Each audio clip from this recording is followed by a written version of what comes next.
ಫಟಾಫಟ್ 50ಗೆ ಸ್ವಾಗತ. ನಾನು ಮಾಲ್ತೇಶ್. ನಾನು ಮಧುಶ್ರೀ. ಈ ಹೊತ್ತಿನ ಪ್ರಮುಖ 50 ಸುದ್ದಿಗಳನ್ನು ನೋಡೋಣ. ಬೆಲೆ ಏರಿಕೆಯಿಂದ ತತ್ತರಿಸಿದವರಿಗೆ ಸರ್ಕಾರ ಮತ್ತೊಂದು ಶಾಕ್ ಕೊಟ್ಟಿದೆ. ಇಂದಿನಿಂದ ಲೀಟರ್ ಡೀಸೆಲ್ ದರ ₹2 ಏರಿಕೆಯಾಗಿದೆ. ನಿನ್ನೆ ರಾತ್ರಿಯಿಂದಲೇ ನೂತನ ದರ ಜಾರಿಯಾಗಿದೆ. ಈಗ ₹89.2 ಇದ್ದ ಡೀಸೆಲ್ ದರ ₹91.2ಗೆ ಏರಿಕೆಯಾಗಿದೆ.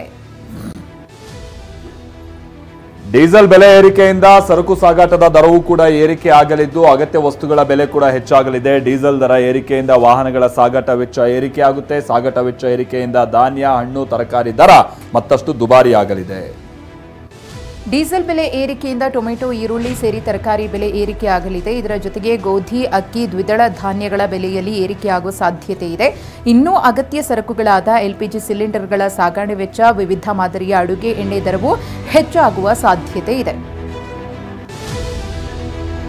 ಡೀಸೆಲ್ ದರ ಏರಿಕೆಯು ರಿಯಲ್ ಎಸ್ಟೇಟ್ ಮೇಲೂ ಕೂಡ ಪರಿಣಾಮ ಬೀರುತ್ತೆ. ಸಿಮೆಂಟ್, ಉಕ್ಕು, ಇಟ್ಟಿಗೆ, ಮರಳಿನ ದರವೂ ಕೂಡ ಹೆಚ್ಚಾಗುವ ಸಾಧ್ಯತೆ ಇದೆ. ಸರಕಿನ ಸಾಗಣೆ ವೆಚ್ಚ, ಕೊರಿಯರ್ ಸೇವೆ ಶುಲ್ಕ, ಬಟ್ಟೆ, ಪಾದರಕ್ಷೆ ಸೇರಿ ಇತರೆ ಉತ್ಪನ್ನಗಳ ದರವೂ ಹೆಚ್ಚಳ ಆಗೋ ಸಾಧ್ಯತೆ ಇದೆ. ಡೀಸೆಲ್ ದರ ಏರಿಕೆಗೆ ರಾಜ್ಯದ ಜನರು ಆಕ್ರೋಶ ವ್ಯಕ್ತಪಡಿಸಿದ್ದಾರೆ. ತೈಲ ದರ ಏರಿಕೆಯಿಂದ ವಾಹನ ಸವಾರರ ಜೇಬಿಗೆ ಕತ್ತರಿ ಬೀಳಲಿದೆ. ಎಲ್ಲದರ ದರ ಹೆಚ್ಚಿಸಿದ್ರೆ ಜೀವನ ನಡೆಸುವುದು ಹೇಗೆ ಅಂತ ರಾಜ್ಯ ಸರ್ಕಾರದ ವಿರುದ್ಧ ಕಿಡಿಕಾರಿದ್ದಾರೆ. ಡೀಸೆಲ್ ಬೆಲೆ ಏರಿಕೆ ಖಂಡಿಸಿ ಯಾದಗಿರಿಯಲ್ಲಿ ಧರಣಿ ನಡೆಸಲಾಯಿತು. ಪೆಟ್ರೋಲ್ ಬಂಕ್ ಬಳಿ ಟ್ಯಾಕ್ಸಿ ಚಾಲಕರ ಸಂಘವು ಪ್ರತಿಭಟಿಸಿತು. ಪ್ರತಿ ಲೀಟರ್ಗೆ ₹2 ಬೆಲೆ ಏರಿಕೆ ಮಾಡಿರೋದು ನಮಗೆ ಹೊರೆ ಆಗ್ತಾ ಇದೆ, ಪರಿಶೀಲನೆ ಮಾಡಿ ನಿರ್ಧಾರ ಹಿಂಪಡಿಬೇಕು ಅಂತ ಆಗ್ರಹಿಸಿದ್ದಾರೆ. ಡೀಸೆಲ್ ದರ ಏರಿಕೆ ಖಂಡಿಸಿ ಮಂಡ್ಯದಲ್ಲಿ ಬಿಜೆಪಿ ವಿಭಿನ್ನವಾಗಿ ಪ್ರತಿಭಟನೆ ನಡೆಸಿತು. ವಾಹನ ಸವಾರರಿಗೆ ದಾಸವಾಳದ ಹೂ, ಚಾಕ್ಲೇಟ್ ನೀಡಿ ಸರ್ಕಾರದ ವಿರುದ್ಧ ಆಕ್ರೋಶ ಹೊರಹಾಕ್ತು. ಸಿದ್ದರಾಮಯ್ಯ ಬೆಲೆ ಏರಿಕೆ ಬಾಕ್ಸ್ ಆಫೀಸ್ ಸುಲ್ತಾನ ಅಂತ ಘೋಷಣೆ ಕೂಗಿ ಕಿಡಿಕಾರಿದ್ರು. ಡೀಸೆಲ್ ದರ ಹೆಚ್ಚಳಕ್ಕೆ ಹುಬ್ಬಳ್ಳಿ ಜನ ಆಕ್ರೋಶ ವ್ಯಕ್ತಪಡಿಸಿದ್ದಾರೆ. ಎಲ್ಲ ದರಗಳು ಹೆಚ್ಚಾಗಿದ್ದು ಬಡವರಿಗೆ ಹೊರೆ ಆಗ್ತಾ ಇದೆ. ಎಲ್ಲ ದರ ಹೆಚ್ಚಳ ಮಾಡಿ ಹೆಣ್ಮಕ್ಳಿಗೆ ಫ್ರೀ ಕೊಡ್ತೀರಿ, ಹೆಣ್ಮಕ್ಳು ಮಾತ್ರನಾ ನಿಮ್ಗೆ ವೋಟ್ ಹಾಕಿರೋದು ಅಂತ ಕಿಡಿಕಾರದ್ರು.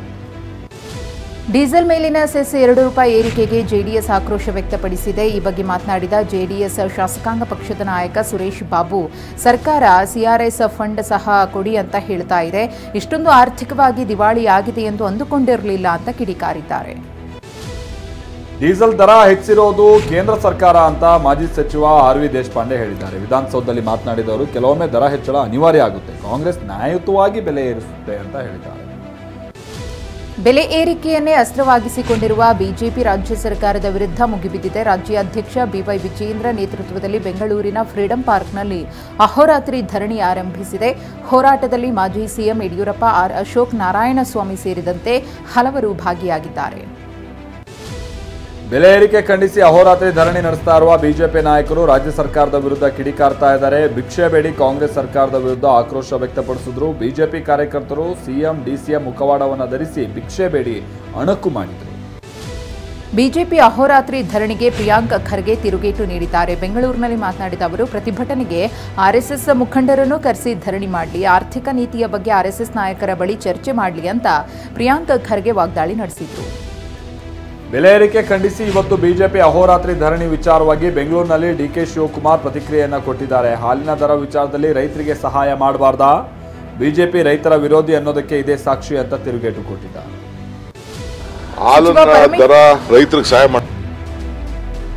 ಸಚಿವ ಪರಮೇಶ್ವರ್ ಕೂಡ ದರ ಏರಿಕೆಯನ್ನ ಸಮರ್ಥಿಸಿಕೊಂಡಿದ್ದಾರೆ. ಕೇಂದ್ರದಿಂದ ನಮಗೆ ಸರಿಯಾದ ತೆರಿಗೆ ಪಾಲು ಬರ್ತಾ ಇಲ್ಲ, ದರ ಏರಿಕೆ ಮಾಡುವುದು ಅನಿವಾರ್ಯ ಎಂದಿದ್ದಾರೆ.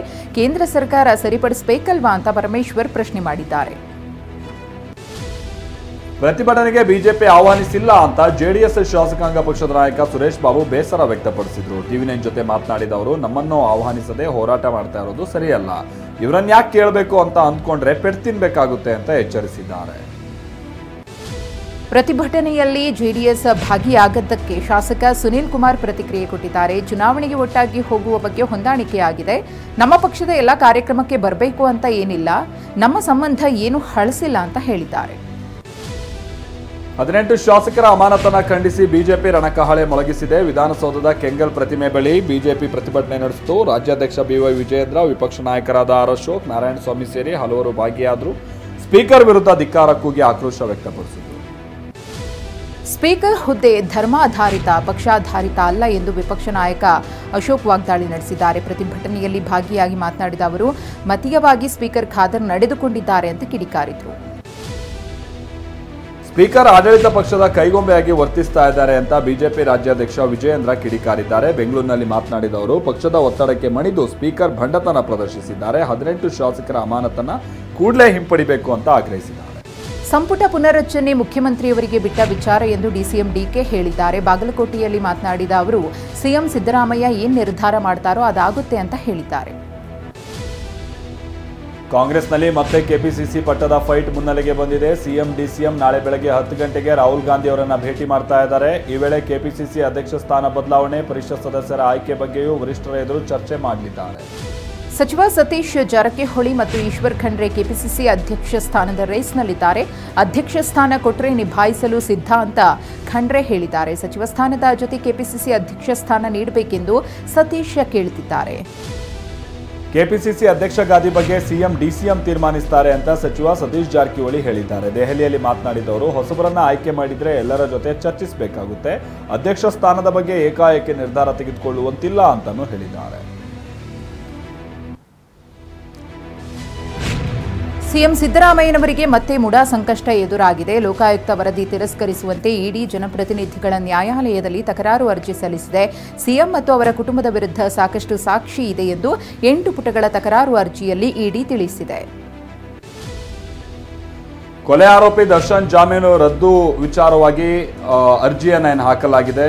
ಸುಪ್ರೀಂ ಕೋರ್ಟ್ನಲ್ಲಿ ಆ ವಿಚಾರಣೆ ಮುಂದೂಡಲಾಗಿದೆ. ಸುಪ್ರೀಂ ಕೋರ್ಟ್ ವಿಚಾರಣೆಯನ್ನು ಏಪ್ರಿಲ್ 22ಕ್ಕೆ ಮುಂದೂಡಿದೆ. ದರ್ಶನ್ ಸೇರಿ 7 ಆರೋಪಿಗಳ ಜಾಮೀನು ರದ್ದು ಮಾಡುವಂತೆ ಕೋರಿ ರಾಜ್ಯ ಸರ್ಕಾರ ಸುಪ್ರೀಂ ಕೋರ್ಟ್ಗೆ ಅರ್ಜಿಯನ್ನು ಸಲ್ಲಿಸಿತ್ತು. ದರ್ಶನ್ ತಾಯಿ ಮೀನಾ ತೂಗುದೀಪ ನಂಜನಗೂಡಿನ ನಂಜುಂಡೇಶ್ವರನಿಗೆ ಪೂಜೆ ಸಲ್ಲಿಸಿದ್ದಾರೆ. ಸುಪ್ರೀಂ ಕೋರ್ಟ್ನಲ್ಲಿ ದರ್ಶನ್ ಬೇಲ್ ಭವಿಷ್ಯ ಹಿನ್ನೆಲೆಯಲ್ಲಿ ದೇವಸ್ಥಾನಕ್ಕೆ ಭೇಟಿ ನೀಡಿದ್ರು. ಪೂಜೆಯ ಬಳಿಕ ಮಾತನಾಡಿದ ಅವರು, ವಿಶೇಷ ಏನಿಲ್ಲ, ಎಲ್ಲರನ್ನ ಚೆನ್ನಾಗಿಟ್ಟಿರಲಿ, ನಿಮ್ಮೆಲ್ಲರ ಆಶೀರ್ವಾದ ಇರಲಿ ಅಂತ ಹೇಳಿದರು.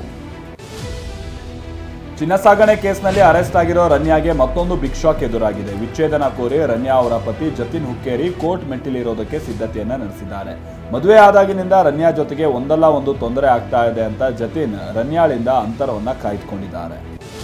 ಕೇಂದ್ರ ಸರ್ಕಾರ ಇಂದು ಲೋಕಸಭೆಯಲ್ಲಿ ವಕ್ಫ್ ತಿದ್ದುಪಡಿ ಮಸೂದೆಯನ್ನು ಮಂಡಿಸಿದೆ. ವಿರೋಧ ಪಕ್ಷಗಳ ವಿರೋಧದ ನಡುವೆಯೇ ಕೇಂದ್ರ ಸಚಿವ ಕಿರಣ್ ರಿಜಿಜು ಮಸೂದೆ ಮಂಡಿಸಿದ್ದಾರೆ. ಕಾಂಗ್ರೆಸ್ ಸೇರಿ ವಿಪಕ್ಷಗಳು ಗದ್ದಲವೆಬ್ಬಿಸಿದ್ವು.